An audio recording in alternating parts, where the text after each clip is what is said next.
जय सीताराम दोस्तों, कैसे हैं आप सब। आशा करती हूँ आप सब सही होंगे। भाई मैं भी सही हूँ। तो ये आज मेरा छोटा सा ब्लॉग है जो दिवाली वाले दिन का है। अब तक मैंने जो है ना छोटे छोटे शॉर्ट वीडियो डाली थी, वो तो मैं डालती रही पर मैं ब्लॉग नहीं बना पाई। अब तक जो जो दिवाली वाले दिन काम हुआ था उसका मैंने ब्लॉग नहीं डाला था। आज मैं इसे डाल रही हूँ और इसमें मैंने पूरा दिन में क्या क्या काम करे वो मैं आपको बताऊंगी। अब आप सोच रहे होंगे कि इतने दिन के बाद में ब्लॉग डाला जा रहा है तो आपको अच्छा भी नहीं लग रहा होगा। तो उसका कारण यह है कि भाई देखो, मैं हूँ एक हाउस वाइफ और मेरे पास हो रहे थे बहुत सारे काम, जिसमें भाई मेहमान भी आ जा, त्योहार वैसे चल रहे थे। तो जो शॉर्ट वीडियो थी वो तो मैं डालती रही, पर ब्लॉग बनाने में तो बहुत ज़्यादा टाइम लग जा, मैं नहीं बना पाई। उसका ये भी एक कारण है कि मुझे शूट भी अपने आप ही करना हो और फिर एडिट भी अपने आप ही करना हो। और एक ये है कि आपको तो मेरी वीडियो शायद अच्छी भी नहीं लगती होगी। ये सारा काम देखो मैं अच्छे से नहीं दिखा पाती, जैसे खाना बना रही हूँ या कुछ भी तो नज़दीक से नहीं दिखा पाती। अपने आप करना बहुत मुश्किल सा हो जाए। जैसे भाई मैं खाना बना रही हूँ तो मैंने अपना मोबाइल उसमें स्टैंड में लगाया हुआ है, तो उससे नज़दीक का तो दिखेगा नहीं। पर जो भी है मैं अच्छे से अच्छे दिखाने की कोशिश करती रहूँ। खैर ये तो मेरी अपनी बात होगी। देखो, अगर आपको मेरा वीडियो अच्छी लग रही है तो मेरी आपसे रिक्वेस्ट है कि सब्सक्राइब करिएगा, लाइक करिए और कमेंट भी करिए। तो भाई आज का कुछ मैंने काम इस तरीके से करा। सबसे पहले जो है ना रंगोली का और खाने का काम लिया। रंगोली का काम दिया मैंने बहू को, क्योंकि मेरे से बैठा नहीं जा रहा था, मेरी कमर में बहुत ज़्यादा दर्द हो रहा था। तो इसलिए मैंने बैठने का काम दे दिया बहू को और मैंने लिया किचन का काम, खाना बनाने का।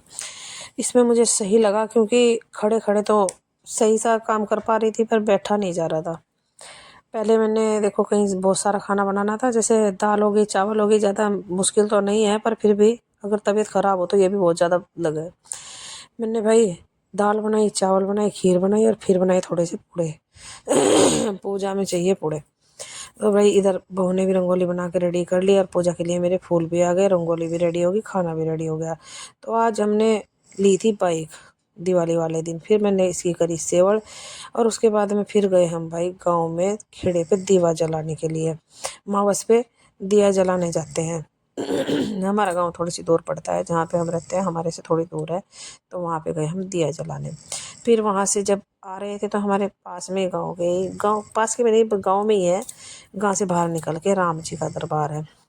यहाँ पे बाला बाबा की और राम जी और शनिदेव बाबा की तस्वीर है। वहाँ हमने दिया जलाया। उसके बाद में फिर हम गए वहाँ से जोत जला के घर घर आके लगाए फिर दिए, आरती करी, माँ लक्ष्मी की पूजा करके फिर हमने ये दिए लगाने शुरू करे छत पे या जहाँ जहाँ भी लगाने थे। सारे दिए मैंने थाली में लगा लगा के बच्चों को दिए और बच्चों ने फिर इन्हें जैसे कुछ छत पे ले जाने थे, कुछ नीचे ले जाने थे, सबको लगा दिया। उसके बाद में भाई खाना खुना खाने के बाद में फिर हम सब चले जाते हैं छत पे। यहाँ होता है फिर पटाखों का सिलसिला शुरू, क्योंकि पूजा होगी, खाना हो गया, सुबह से लेके शाम तक का काम निपट के अब इंजॉय होएगा। क्योंकि वो तो निपट गया जो निपटना था भाई, बाइक भी आ गई, खाना हो गया, पूजा हो गई, गांव में दिया लगाया है, बाकी के सारे काम निपट के अब तो रह गया इंजॉय करना। तो भाई बच्चों के पापा बैठ गए थे पटाखों की आवाज़ सुन के जिन्ने पे। बच्चे कहने लगे कि भाई पापा जी तो डर गए। तो कहने लगे मैं नहीं डरा, लो मैं चलाऊंगा। तो इन्होंने लगाई पटाखे में आग, पर लगाया ही नहीं गई। फिर गया बेटा, उसने आग लगाई, भाई कान बंद करके खड़ा होना पड़ा, फिर भी दिमाग हिल गया, इतनी तेज पटाखा चला। और इधर ये चलाया, कहीं बमर, कहीं अनार, कहीं ये कहीं वो। पूछने बात कितना बारूद फोड़ा मुझे भी नहीं पता, कई हजार के पटाखे फोड़ दिए। इनका हर साल का यही ड्रामा है, इन्हें पटाखों का इतना शौक है। एक तो पंगा मेरे साथ जरूर कर लेंगे दोनों बच्चे भाई। एक तो होली हुई और एक दिवाली हुई। होली पे तो इनकी शक्ल नहीं पिछानी देती और दिवाली पे बारूद में हमें बेकार करते हैं। तो इनका हर साल का यही काम है। पर यह है कि भाई साल भर का त्यौहार है, बच्चों को अच्छा लगा तो बच्चे खुश है तो सब खुश है। तो हम इन्हें मना नहीं करते। 1,000 के लाऊं, 2,000 के, जैसा जितनी इनकी मर्जी है उस तरीके से लिया मैं अपनी मर्जी के पटाखे लाए। तो कई बार तो ये यहाँ से तो लेते भी नहीं, सहारनपुर से इकट्ठे लेके आ जाओ। तो भाई इस तरीके से इन्होंने फुल इंजॉय करा। फिर भाई देखा बहू भी पीछे नहीं रही, इसने भी ठाई चक्री, उसमें आग लगाई। तो घंटों तक इसकी ये चक्री चलती रही, एक के बाद एक के बाद एक।